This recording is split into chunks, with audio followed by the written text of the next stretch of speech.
Pensar grande é muito importante. Pensar grande te obriga a agir de uma forma diferente. As pessoas de mentalidade rica agem apesar do medo, enquanto as pessoas de mentalidade pobre, elas ficam travadas pelo medo.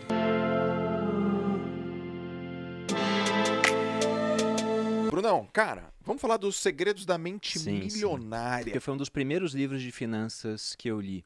E foi transformador pra mim. Uma frase que tá no livro aqui. Se um carvalho de 30 metros tivesse a mente de um ser humano, ele cresceria apenas 3 metros. É verdade. Porque ele ia pensar, não, já tá bom com 3 metros, nunca iria até 30. Eles começaram a falar, você tem que crescer o máximo que você puder crescer. Um conceito que ele bota aqui no livro, termostato financeiro. Ele fala que cada pessoa tem um termostato. Então você pega o Jorge Paulo Lemann, o termostato dele tá alinhado pra bilhões. Se esse cara, de repente, ele perdesse tudo e ficasse só com 50 milhões, ele ia julgar um fracasso total. Sendo que, pra muita gente, 50 milhões é um negócio que é levar o termostato de 0 pra 100. Porque é um número totalmente real. Então lá eu tenho que reajustar meu termostato financeiro, porque para chegar a 1 milhão, bastava continuar fazendo o que eu já estava fazendo. Não estava tão longe assim mais naquela época. Eu já tinha uma certa previsibilidade de que não ia demorar tanto tempo. Com rendimento, né, com investimento. Agora, para ter números maiores, não era só melhorar aquele processo, era fazer algo novo. Então, quando o meu termostato mudou, que eu falei, vamos fazer uma coisa nova, vou fazer palestra. Ele não fala em como investir, mas ele já te dá uma sugestão de orçamento, já fala que você tem que investir.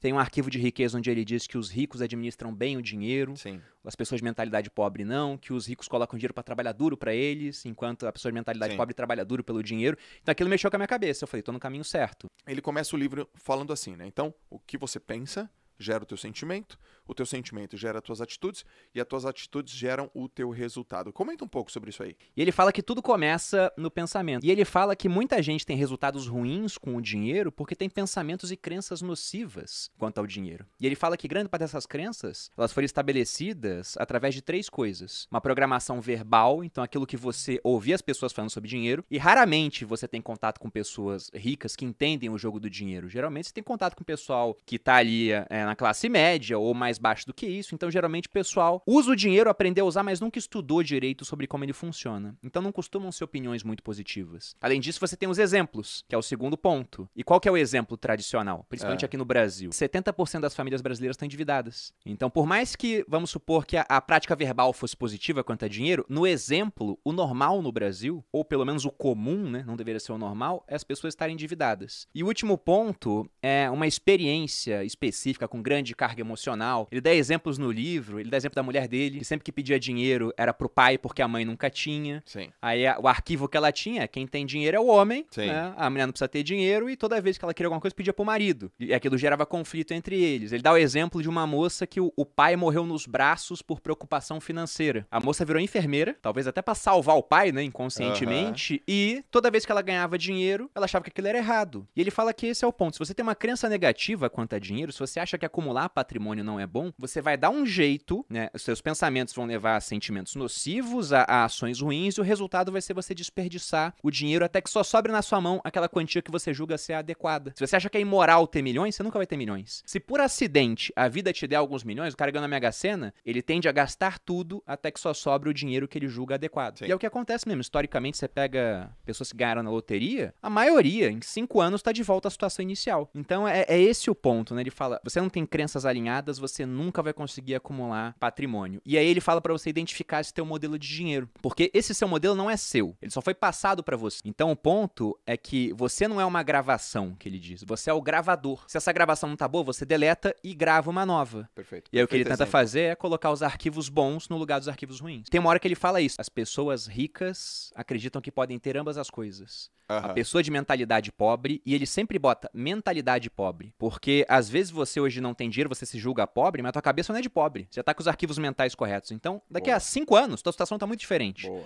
Agora tem o cara que tá com dinheiro hoje, mas a mentalidade dele ainda é de pobre. Sim. Daqui a 5 anos, você vai ter que trocar de lugar com ele, né? O cara com mentalidade boa cresce, o outro decresce. É a questão do termostato que ele fala financeiro. Mas o que ele diz é, quem tem mentalidade pobre julga que ou é uma coisa ou outra. Então isso de ou amor ou dinheiro, ou saúde ou dinheiro, o que ele fala é é a mesma coisa que perguntar o que é mais importante, ter o braço direito ou tua perna esquerda. Ambos são importantes. Você tem que abrir mão de um pra ter outro. A pessoa rica, ela se torna maior do que os seus problemas, enquanto a pessoa pobre é menor do que eles. Então hoje, lógico que eu tenho preocupações que eu não tinha na época que eu não tinha dinheiro. Mas eu também eliminei uma série de preocupações através do dinheiro. O que é mais importante, o dinheiro ou a saúde? Ele até coloca uma frase, um princípio de riqueza, que ele fala que o dinheiro é muito importante nas áreas onde ele tem influência e insignificante onde não tem. Eu cresci numa família onde o normal era ter dívida. E olhando aquilo, eu pensei, eu não quero isso pra mim. Em 96...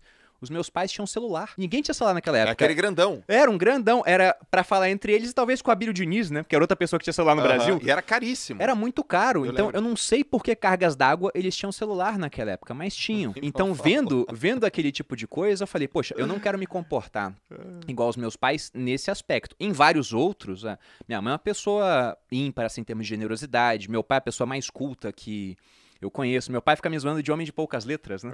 Eu leio pra caramba e ele fala, homem de poucas letras, porque ele é muito mais culto do que eu. Só que nesse aspecto financeiro, eles foram um modelo que eu falei, eu tenho que sair diferente disso. Então, meu modelo de dinheiro não pode ser igual ao dos meus pais. O termostato deles estava marcado, naquela época, mudou ao longo do tempo, mas estava marcado pra negativo. Porque o normal pra eles é não ter patrimônio e tá devendo. As pessoas ricas acreditam na seguinte ideia, eu crio a minha própria vida. As pessoas de mentalidade pobre acreditam na seguinte ideia, na minha vida as coisas acontecem. Se você começar um negócio nas coxas, sem as habilidades para isso, não interessa o quanto a sua mente é próspera. A realidade, você não vai ter um resultado próspero. Sim. Aqui no Brasil, a gente tem uma combinação muito nefasta, né, João? Porque a gente tem, ao mesmo tempo, uma população que é financeiramente quase que completamente analfabeta, as pessoas não entendem de finanças, e temos uma grande complexidade para empreender. Então isso mata muita gente. Por mais que a pessoa estude essa parte de mindset, se ela não realmente começar a estudar para se aprimorar na parte financeira, ela não vai adiante.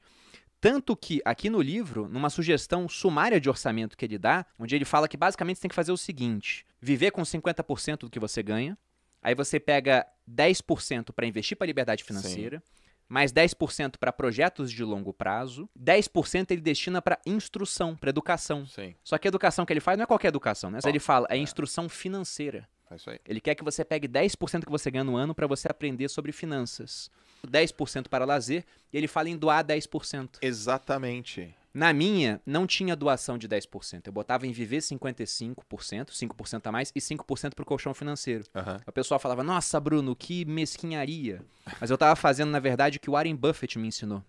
O Buffett, quando ele tinha uns 40 anos, o pessoal cobrava ele. Você não vai doar dinheiro, não? Ele tinha acabado de ficar bilionário, né? E ele falou, não, vou segurar um pouco, porque se eu continuar investindo, eu vou poder doar muito mais lá na frente. Animal. Então foi a mesma coisa que eu fiz. E todo ano, desde 2018, eu sempre dou pelo menos a mesma quantidade de dinheiro que eu ganhava pelo exército em um ano. Sim. Já teve ano que eu doei quase o dobro disso. Legal. E isso eu só fui capaz de fazer porque eu comecei a investir o meu dinheiro e usei essa verba da instrução muito voltada para a educação financeira, para que eu ficasse cada vez melhor na prática da gestão financeira. Porque o que te faz ganhar o dinheiro não é o mesmo tipo de habilidade que te faz preservar e aumentar aquele valor ao longo do tempo. Então eu foquei em instrução financeira para que eu pudesse não só ficar rico, como me manter rico ao longo do tempo. Eu mesmo crio o meu próprio grau de sucesso financeiro. Você é responsável pelo que produz, pela falta de riqueza que produz e por todas as opções no meio do caminho. Então se você hoje não está no patamar financeiro que você quer, a culpa é sua. E você sabendo disso, já tendo essa consciência, o primeiro ponto é consciência do problema. Você não resolve um problema que você não sabe que tem. Você está inconsciente. O segundo é você tem a consciência, agora você vai entender por que aquilo está acontecendo. Poxa, por que eu tenho esse modelo de dinheiro que é tão ruim? De onde veio? Aí você descobre de onde veio. Ah, meus pais têm o mesmo modelo que eu, são endividados, eu repeti esse modelo. Agora vem a parte de você poder ressignificar esse tipo de coisa, e aí você muda e vê, olha, isso aqui é a gravação que me deram. Eu sou o gravador, agora eu quero gravar arquivos novos. Perfeito. E por último, vem a declaração, que é nessa hora onde você se compromete de fato a mudar. Porque não basta só falar, né? Falar é uma coisa, é ótimo. É melhor falar do que não falar. A diferença do ovo e do bacon em um café, que é a seguinte, né? Sobre a diferença entre estar envolvido ou comprometido. E diziam que num café da manhã, onde você tem ovos e bacon, a galinha está envolvida, porque ela cedeu o ovo. Só que o porco, ele está comprometido. Ele cortou na própria carne para dar o café. Então é esse o ponto, né? Você tem que se comprometer de fato com aquelas declarações que você faz. E estudar o máximo possível e partir para ação, que é muito importante, para mudar a sua realidade. Ele usa uma fórmula diferente do que as pessoas geralmente usam. O pessoal pensa que é preparar, apontar e fogo, né? É que ele defende o contrário, que é preparar, fogo e depois você aponta. No seguinte sentido, mais ou menos lembrando que eu sempre falo de comércio antes de estar pronto. Você se prepara, mas coloca um tempo limite pra isso, aprende o máximo possível naquele período. Você começa, Sim. você vai lá e atira, e depois você vai apontando pra melhorar o processo através de erros e acertos, feedbacks, e vai fazendo. Pensar grande é muito importante, porque se você pensa pequeno, pra chegar no seu objetivo, e não tem nada de errado em pensar pequeno em prazos mais curtos, mas o ponto de pensar grande é importante porque pensar grande te obriga a agir de uma forma diferente. Você só pensar, ah não, eu quero estar 10% melhor em termos de finanças do que eu tenho agora. Cara, 10% é melhoria incremental. Sim. Você não muda quase nada. Agora, se você se desafiar e falar, não, daqui a 5 anos eu tenho que ter um patrimônio 5 vezes maior do que eu tenho agora. Você sabe que no primeiro ano você não vai dobrar o patrimônio e depois dobrar de novo. Você vai saber que vai ser uma curva, mas você tem que fazer alguma coisa que vai te dar um baita resultado depois. Isso te obriga a agir de uma maneira que você nunca pensou em agir antes. Então, o ponto é, pense, né? Grande. Como que você vai fazer para transformar esse teu pensamento grande de fato em ações que vão gerar ótimos resultados? Pensar grande é fundamental. Até porque pensar, grande ou pequeno, o trabalho é o mesmo. A prática que vai ser diferente. Mas só de pensar grande você já faz o exercício pensando em hipóteses que você nunca contemplaria se fosse pensar pequeno. Geralmente, para você colocar o seu plano em ação, o grande vai dar mais trabalho porque te obriga a fazer coisas que você não fez antes. Exatamente. E aí que as pessoas travam. Porque fazer coisas que você não fez antes assustam. Você tem medo. E ele tem um arquivo de riqueza que fala disso, né? Que os ricos, as pessoas de mentalidade rica, agem apesar do medo, enquanto as pessoas de mentalidade pobre, elas ficam travadas pelo medo. E se você deixar que o medo te trave, você não faz nada diferente. Se você não faz nada diferente, você fica no mesmo local, apenas com melhoras incrementais. O que pra quem ganha muito bem, talvez seja interessante, mas pra quem tá na merda, tá endividado, precisa de renda nova, não tá satisfeito com o trabalho que tem, é a morte, pô. É. Então você tem que fazer coisas novas. E pensar grande vai te obrigar a fazer coisas novas.